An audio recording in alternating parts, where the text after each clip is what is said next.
Hey friends, welcome to week 6 of our time together in the book of Judges. We are looking at the second part of our time, looking at the judge by the name of Gideon.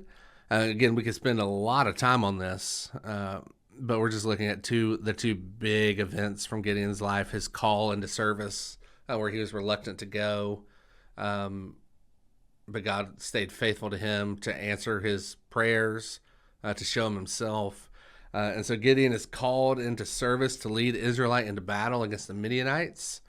The Midianites had oppressed Israel, and Israel was ready to fight back. They have seen God be faithful in how he has answered the prayer to raise up another judge, and they're ready to go fight. And they have a lot of men that want to go fight. And God looks at this and says, this is actually not a good thing, Gideon. Because remember, Gideon is weak. Gideon is reluctant to go into service. Gideon is going to trust in the might of his army and not in the power of the Lord. That's going to be the temptation. That's always the temptation for us, right? That's why this is why they fall anyway, is that they do what is right in their own eyes. And what's right in our own eyes is to look around us and see, how can my craftiness, how can my talent, how can all that secure something for me? And that way I don't have to trust the Lord. So God doesn't give Gideon the option here. He takes Gideon's whole army and he cuts it by like 99%.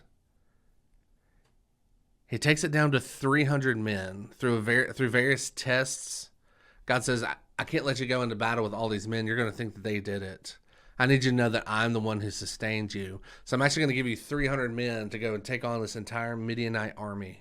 I don't want you trusting in yourself. I don't want you trusting in your own power and your own ability. I want you to trust in me, Gideon. Know that I'm God. Know that I'm faithful to you. And I'm going to carry out my plans for you.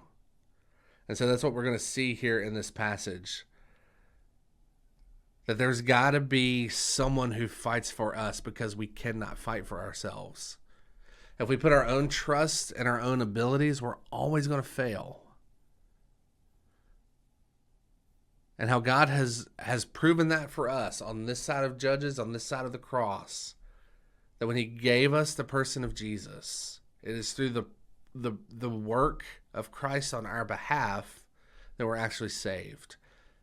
The ultimate battle, the battle against sin and devil and darkness, the unholy trinity of the world, the flesh, and the devil, was a fight that we could not do by ourselves. And so Jesus had to do it for us. And it's Jesus who empowers us to fight even now.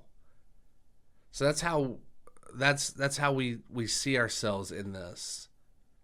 We're not Gideon, right? We're not the one who's going out and leading the army. We're the one who is following the one who is leading the charge and leading the fight for us.